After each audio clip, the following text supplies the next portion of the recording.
इस कहानी में जिन 6 लोगों को फांसी की सज़ा सुनाई गई, 13 साल तक वो इसी खौफ के साए में जीते रहे कि पता नहीं किस दिन डेथ वारंट जेल पहुंचे और अगली सुबह उनकी आखिरी सुबह हो। बाद में उनमें से एक दो ने अपने इंटरव्यू में कहा था कि जब सुप्रीम कोर्ट ने भी उनकी फांसी की सज़ा को बरकरार रखी, उसके बाद से हर रात जब वो सोते थे तो ऐसा लगता था कि उनके सीने पर अजगर बैठा हुआ है। अजगर बैठा हुआ है और वो बेबस है कि पता नहीं अब वो कब डसेगा। तो सीने पर अजगर लेकर वो बरसों सोते रहे कि न मालूम अगले किस पल में मौत दस्तक दे दे और उनकी मौत तय है। मौत के इस खौफ ने उनकी ज़िंदगी छीन ली थी। और सोचिए 13 लंबे सालों तक इसी खौफ के साए में वो सब जीते रहे कि पता नहीं अगली सुबह क्या होगा। ये कहानी है 2003 की। 2003 तारीख 5 जून, महाराष्ट्र के नासिक के पास एक परिवार के 5 लोगों का कत्ल हो जाता है। ये परिवार बेहद गरीब था। परिवार में कुछ 7 लोग थे। कुल 7 लोगों में से 5 का एक ही रात को कत्ल हो गया। सिर्फ 2 लोग जिंदा बच गए, उनमें से एक बूढ़ी माँ और एक उनका बेटा। रात को कत्ल होता है। कातिल घर में कुछ लूटपाट करते हैं, करीब 6-6.5 हज़ार रुपये के कुछ गहने और नकद लेकर चले गए। अब एक ही घर में 5 कत्ल हुआ, हंगामा मचा। पुलिस की टीम पहुंची, डिस्ट्रिक्ट से आई, अखबारों में खबर छपी, कत्ल की तफ्तीश शुरू हुई। जब तफ्तीश शुरू हुई तो सबसे पहले पुलिस ने पूछा कि जो कातिल थे क्या किसी ने देखा, क्योंकि उस घर में 2 जिंदा सबूत थे, एक माँ और एक बेटे। माँ बेटे ने कहा कि करीब 7-8 लोग आए थे, उनके हाथों में चाकू और डंडे थे, उन्होंने सबको मारा, लूटपाट की और उसके बाद चले गए। बस इतना ही उन्होंने देखा। पूछा गया कि क्या आप चेहरे पहचान सकती हैं? बेटे ने कहा और माँ ने हाँ, हमारे सामने आए थे, उन्होंने चेहरा अपना ढका भी नहीं था। पुलिस को लगा कि चलो केस आसान है। अब पुलिस ने तफ्तीश शुरू की। कई दिन बीत गए, कोई भी सुराग नहीं मिला। तब फिर आला पुलिस अफसर ने एक प्लान बनाया। उन्होंने कहा कि इस नासिक के आसपास के जितने भी वांटेड क्रिमिनल हैं या जो क्रिमिनल हैं, जो बीसी हैं, बैड कैरेक्टर हैं, उनकी लिस्ट निकालो और उनकी तस्वीर निकालो। अब ऐसे सारे लोगों के जो नासिक के इर्द गिर्द करीब 100 किलोमीटर के आसपास थे, सारे ऐसे क्रिमिनल की तस्वीरें निकाली गई और इन तस्वीरों को लेकर फिर उन माँ बेटों को बुलाया गया और कहा गया कि ये सारी तस्वीरें आप ध्यान से देखिए। पूरी एक एल्बम बना दी थी पुलिस ने। उस एल्बम में तमाम छटे हुए बदमाशों, कातिल, चोर, उचक्कों, डकैतों की तस्वीरें थी और वो उसी ज्यूरिसडिक्शन की थी जिसमें ये क्राइम हुआ था। माँ बेटे घंटों उन तस्वीरों को देखते रहते हैं, एल्बम को पलटते रहते हैं और फिर धीरे धीरे वो उनमें से 4 लोगों की शिनाख्त करते हैं और कहते हैं कि यही 4 है जो उस रात आए और उन्होंने कत्ल किया। कमाल ये था कि न सिर्फ माँ ने उन 4 को पहचाना, बल्कि बेटे ने भी उन्हीं 4 को पहचाना और कहा यही वो थे जो आए थे और इनके साथ 2-4 लोग और भी थे। लेकिन तस्वीर में सिर्फ उन्होंने 4 लोगों की शिनाख्त की। अब पुलिस को लगा कि चलो केस सॉल्व हो गया, लेकिन पुलिस ने उनमें से किसी को गिरफ्तार नहीं किया। वजह क्या, आज भी नहीं मालूम। धीरे धीरे वक्त बीता, इधर केस में गिरफ्तारी हो नहीं रही है, पुलिस पर दबाव है। तभी करीब 10 दिन बाद अचानक एक रोज़ पुलिस मीडिया को बताती है कि उसने इन 5 लोगों के सामूहिक हत्याकांड के केस को सुलझा लिया है और इस सिलसिले में 6 लोगों को गिरफ्तार कर लिया है और यही 6 लोग थे जो उस रात उस घर में पहुंचे थे। 7 या 8 नहीं बल्कि 6 लोग थे।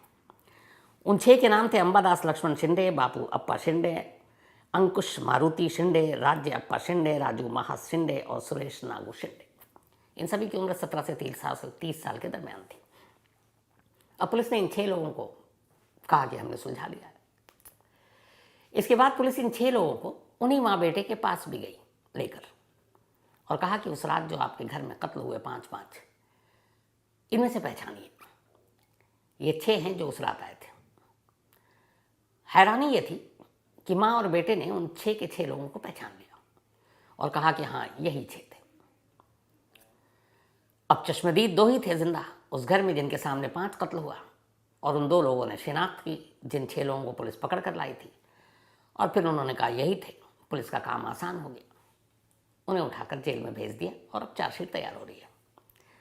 कमाल की बात यह थी कि जो पुलिस ने खुद अपना एल्बम तैयार किया था और जिनमें से 4 लोगों की शिनाख्त उन्हीं माँ बेटों ने कुछ दिन पहले किया था और ये जो बाद में 6 पकड़े गए, इन 6 में से उन 4 में से कोई नहीं था। वो 4 अलग थे, ये 6 अलग थे। दूसरी कमाल की बात यह थी कि जो पुलिस ने एल्बम दिया था वो उसी ये 100 किलोमीटर के अंदर के मौजूद मुजरिमों की थी और ये जो 6 लोगों को पकड़कर पुलिस ने केस को ओपन किया, ये वहाँ से 300 किलोमीटर दूर रहा करते थे। गरीब घराने के थे, अपना दिहाड़ी मजदूरी करके घर चलाते थे। तो 300 किलोमीटर दूर के 6 कातिल को पुलिस पकड़ती है और इस केस को सुलझाने का दावा करती है। और जो 4 शुरुआत में माँ बेटे ने कहा, अब उनकी कोई कहानी नहीं। पुलिस ने ना उनको गिरफ्तार किया, ना आगे किसी FIR ना चार्जशीट में उनकी कहानी आई। अब 5-5 कत्ल था, संगीन जुर्म था, सज़ा सख्त होनी थी। इसके बाद ये मामला कोर्ट में पहुंचता है। जब ये मामला सबसे पहले सेशन कोर्ट में गया तो कोर्ट ने अपना फैसला सुनाया और कोर्ट का जो फैसला आया उसमें जो उम्मीद थी वही हुआ। 2003 में यह कत्ल हुआ था 5 जून को। अगले 3 साल तक मुकदमा चला और मुकदमा चलने के बाद जून 2006 में पुणे की डिस्ट्रिक्ट कोर्ट ने यानी लोअर कोर्ट ने अपना फैसला सुनाया और इन 6 के 6 लोगों को मौत की सज़ा दी। सज़ाए मौत यानी फांसी। ये 6 के 6 कहते रहे हम बेगुनाह हैं, बेकसूर हैं, अदालत ने नहीं सुना और इन 6 के 6 को सज़ाए मौत दे दी। अब उसके बाद इन लोगों ने इस फैसले को बॉम्बे हाई कोर्ट में चैलेंज किया। बॉम्बे हाई कोर्ट में यह मुकदमा गया। करीब 9 महीने में बॉम्बे हाई कोर्ट ने भी फैसला सुना दिया। मार्च 2007 में बॉम्बे हाई कोर्ट ने अपना फैसला सुनाया, लेकिन ये कहा कि इन 6 लोगों में से 3 सबसे ज़्यादा जालिम थे, इसलिए उनकी तो फांसी की सज़ा बरकरार रहेगी। लेकिन जो बाकी 3 हैं उनका रोल कम था, इसलिए उनको उम्र कैद में तब्दील कर देते हैं उनकी सज़ा। तो लोअर कोर्ट ने 6 को फांसी दी। बॉम्बे हाई कोर्ट ने इन 6 में से 3 की फांसी बरकरार और 3 की सज़ा कम करके उम्र कैद कर दी। अब ये लोग फिर से सुप्रीम कोर्ट पहुँचे। सुप्रीम कोर्ट पहुँचे और सुप्रीम कोर्ट में भी 2 साल तक मुकदमा चला। अप्रैल 2009 सुप्रीम कोर्ट ने एक ऐतिहासिक फैसला सुनाया। उसने कहा कि 5-5 लोगों का कत्ल रेयरेस्ट ऑफ रेयर, बहुत ही विभत्स, हीनियस, खूंखार, इसलिए इन कातिलों के लिए माफ़ी और सज़ा कम करने की कोई गुंजाइश बनती नहीं है। तो बॉम्बे हाई कोर्ट ने जो 3 लोगों की सज़ा फांसी से पलट कर उम्र कैद कर दी थी वो गलत है। सुप्रीम कोर्ट ने कहा कि 6 के 6 मरने के लायक हैं और इसलिए इन 6 के 6 को सज़ाए मौत ही दी जाएगी। यानी लोअर कोर्ट ने 6 को फांसी दी, बॉम्बे हाई कोर्ट ने 6 की फांसी में से 3 बरकरार रखते हुए 3 की उम्र कैद में सज़ा तब्दील कर दी। लेकिन सुप्रीम कोर्ट आते आते फिर से 6 के 6 को फांसी की सज़ा सुना दी गई। अब इसके बाद मौत तय। 2009 की बात है, ये चलता रहा। अब इन 6 की 6 उम्मीदें दम तोड़ गई। मौत करीब दिख रहा है। हर दिन जेल का अब इनके ऊपर भारी है। और तभी ये लोग सोचते थे कि जैसे इनके सीने पर अजगर लेटा हुआ है या बैठा हुआ है और बस किसी भी पल डंक मारेगा और मर जाएंगे। खौफ के साए में ये ज़िंदगी जीते रहे। तभी बॉम्बे की एक NGO को इनके बारे में पता चला। वो लीगल एड, कानूनी मदद देते हैं। ये लोग बेहद गरीब थे। उन्होंने केस स्टडी की तो वो चौंक उठे। इसके बाद उन्होंने सुप्रीम कोर्ट का जो फैसला था उसको चैलेंज करने का उसी कोर्ट में फैसला किया। फिर ये सुप्रीम कोर्ट पहुँचे और सुप्रीम कोर्ट में जाकर कहा कि ये जो आपने फैसला 2009 में सुनाया 6 की फांसी की, ये गलत है क्योंकि ये बेकसूर है। सुप्रीम कोर्ट ने खैर रिव्यू पिटिशन एडमिट कर लिया, कहा ठीक है मुकदमे की फिर से सुनवाई करते हैं। लेकिन उस मुकदमे की सुनवाई में 9 साल बीत गए। फांसी देने में फटाफट फांसी दे दी तीनों कोर्ट ने, लेकिन जब ये फांसी सही है या नहीं, सज़ा सही है या नहीं, इसकी बारी आई सुनवाई की तो 9 लंबे साल लग गए। अब सोचिए 9 साल और 2003 से ये सब जेल में है। 6 साल बीते तो 9 तक तो फांसी ही फांसी इनके हिस्से आई। अब उसके बाद 2018 आया और 18 में सुप्रीम कोर्ट ने कहा कि ठीक है अब हम रिव्यू पिटिशन को एक्सेप्ट करेंगे। तो 15 साल तो यूं ही बीत गए 18 तक कि पता नहीं ज़िंदगी और मौत में क्या फैसला होगा। 18 से सुप्रीम कोर्ट ने अपने मुकदमे की सुनवाई शुरू की। मार्च 2019 का महीना है। मार्च 2019 सुप्रीम कोर्ट के इतिहास में एक ऐतिहासिक फैसला, एक ऐसा फैसला जो कानून, पुलिस, इन्वेस्टिगेशन, निचली अदालतें, उनके फैसले, इन सब पर सवालिया निशान लगा देते हैं। जब सुप्रीम कोर्ट ने अपने ही दिए हुए फैसले को दोबारा सुनने की इजाज़त दी, 3 जजों की बेंच बैठी, पूरे मुकदमे हर सबूत को गहराई और बारीकी से सुना और तब जाकर पहली बार यह एहसास हुआ कि इस केस का कैसे मर्डर हुआ था 2003 में ही। सुप्रीम कोर्ट के सामने एक एक सबूत रखे गए। जो पहली चीज़ थी वो ये थी कि जिन 4 लोगों को सबसे पहले उन माँ बेटों ने पहचाना था, कि उस रात ये आए थे और ख़ुद पुलिस अपनी एल्बम लेकर गई थी, पुलिस के वांटेड लिस्ट में वो शामिल थे। लोअर कोर्ट, हाई कोर्ट और सुप्रीम कोर्ट ने जब पहली बार फांसी की सज़ा सुनाई, इन तीनों अदालतों में कभी उन 4 लोगों और उस गवाही का कहीं जिक्र ही नहीं किया गया।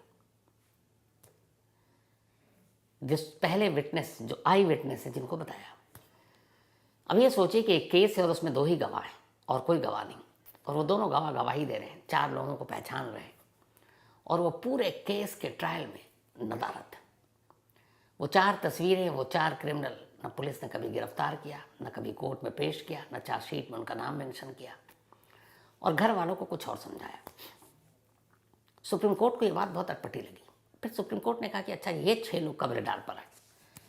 तो पता चला कि जिस घर में यह कत्ल हुआ 5 जून 2023 को, वहाँ से 300 किलोमीटर दूर ये 6 लोग अपने परिवार के साथ रहते थे।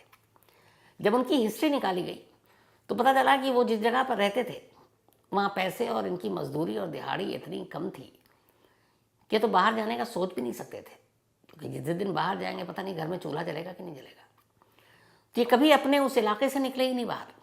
तो जो शख्स कभी निकला नहीं और उसके सारे गवाही के लिए दर्जनों लोग मौजूद हैं, और ये कोर्ट में कहा भी गया, लोअर कोर्ट में सुनवाई नहीं हुई, वो शख्स 300 किलोमीटर जाएगा और उसी 5 जून 2003 के आसपास की बात है ये, और फिर लौट आएगा, ये पॉसिबल ही नहीं है, क्योंकि ये लोग कभी उस इलाके को छोड़कर गए ही नहीं थे और इनके पास जाने के लिए इतने पैसे नहीं थे। 300 किलोमीटर जाने के लिए आप या तो बस पकड़ोगे या ट्रेन पकड़ोगे, कैब और कार करके तो ये जा नहीं सकते।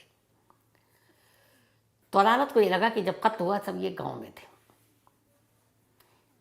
तीसरी चीज़, जब पुलिस और माँ और बेटे ने गवाही दी कि कुछ सोने की चीज़ें थी और कुछ पैसे थे, वो ले गए थे, और कुछ और घर की चीज़ें थी, निशानी थी। पुलिस ने चोरी या लूट गई एक अदद भी चीज़ इन 6 के पास से बरामद नहीं किया। बस इनको उठाया, अंदर डाला, फैमिली को बुलाया और कहा कि यही है। तो अगर वही थे तो कोई चीज़ तो बरामदगी आपको दिखाना पड़ता था कि केस कनेक्ट करते, वो था ही नहीं। फिर पता चला कि जब माँ और बेटे से पूछा गया कि आपने इन 6 लोगों की शिनाख्त कैसे की, और इन 6 की तो उन 4 की आपने गलत किया, उन 4 की आपने गलत की, तो इन 6 की सही थी, मामला क्या था? उन्होंने कहा अंधेरा था, लेकिन वो 4 सूरतें हमें अच्छी तरीके से याद है कि वही थे शायद। तो बोला कि फिर इन 6 को कैसे पहचाना? उन्होंने कहा कि पुलिस वाले ने आके हमें कहा कि तुम्हारा असली कातिल मिल गया, हमने ढूंढ लिया है। तो जब पुलिस वाले इतने भरोसे से कह रहे थे, इतने विश्वास यकीन से कह रहे थे, तो हमें लगा यही है। और वैसे भी जब घर में इतनी मौतें हों, इतनी दहशत और खौफ में हो, तो कहाँ एक एक चीज़, उसकी आंखों का रंग क्या है, नाक का कट क्या है, चेहरा कैसा है, बाल किस कलर के हैं, चेहरा गोल है, लंबा है, कौन याद रखता है? क्योंकि हम खुद ही डरे हुए कि हमें ना मार डाले।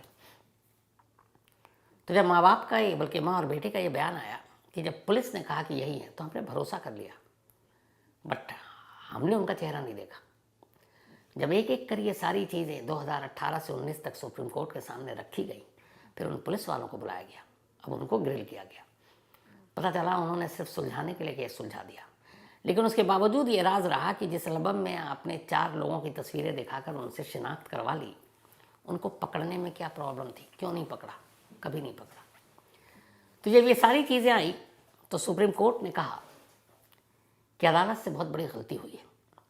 6 बेकसूर लोगों को करीब 16 साल तक मौत के आहट के बीच जेल की सलाखों के पीछे रखा गया, और हर दिन उनके लिए मौत से बदतर थी।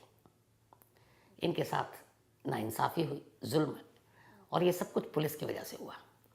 तो अदालत और तो कुछ नहीं कर सकती, पर इन सबको रिहा ज़रूर कर सकती है, क्योंकि यही इंसाफ होगा। मार्च 2019 में सुप्रीम कोर्ट ने अपने ही 1 साल पहले को पलटते हुए, जिसमें इन 6 को फांसी की सज़ा दी थी, 6 के 6 लोगों को बरी कर दिया। न सिर्फ बरी किया, बल्कि महाराष्ट्र गवर्नमेंट से कहा कि इन सबको आप 5-5 लाख रुपए मुआवजा देंगे, और इन सबको जब तक इनकी ज़िंदगी अब ढर्रे पर ना आ जाए, क्योंकि ये 16 साल तक जेल में रहे, इन 16 सालों में ज़िंदगी, दुनिया, सब कुछ बदल गया है, इन्हें पता नहीं इनकी नौकरी चली गई, परिवार का क्या हाल होगा। तो जब तक इन्हें कोई अच्छा नौकरी न मिले, रोज़गार न मिले, ज़िंदगी का सहारा न मिले, 2600 रुपये महीना आप इनको भत्ता देंगे, 6 के 6 को अलग अलग, ताकि उन 2600 रुपये से ये अपनी ज़िंदगी की गाड़ी को आगे बढ़ा सकें। तो 2600 रुपये महीना खर्चा और 5 लाख रुपए एक मुश्त 6 को महाराष्ट्र सरकार को देने का हुक्म दिया। पैसे अलग चीज़ थी, ज़िंदगी लौट आई, 6 वापस 16 साल बाद घर पहुंचते हैं। अब यहाँ एक नई जद्दोजहद शुरू होती है। इनके पीछे में कई के माँ बाप गुजर गए, बच्चे बड़े हो गए, घर जला दिए गए थे, कई तो टिन के शेड में रह रहे थे। कोई इनके करीब नहीं आता क्योंकि एक ठप्पा लगा था, ये कातिल के बच्चे हैं, ये कातिल की पत्नी है, ये कातिल के माँ बाप हैं। कोई उन्हें नौकरी नहीं देता, कोई उन्हें दिहाड़ी काम नहीं देता, बस जिंदा रहने के लिए जी रहे थे। वापस आते हैं ये लोग, बड़ी मुश्किल से फिर से अपनी ज़िंदगी को दोबारा शुरू करते हैं। इनमें 2 सगे भाई भी थे। और अब धीरे धीरे कुछ अच्छे लोग भी हैं हमारी दुनिया में, कुछ NGOs भी हैं, वो इनकी ज़िंदगी को वापस पटरी पर लाने में इनकी मदद करते हैं। और अब ये सभी अपने परिवार के साथ एक नई ज़िंदगी जी रहे हैं। लेकिन इस कहानी का दूसरा पहलू ये है कि 5 जून 2003 को जो 5 लोगों का कत्ल हुआ था, उसका असली कातिल आज भी आज़ाद है, कहीं है, और बहुत मुमकिन है कि पुलिस और कानून पर दूर बैठा कहीं हंस रहा होगा कि ये हमारा कानून, ये हमारी पुलिस। तो ये थी आज की कहानी।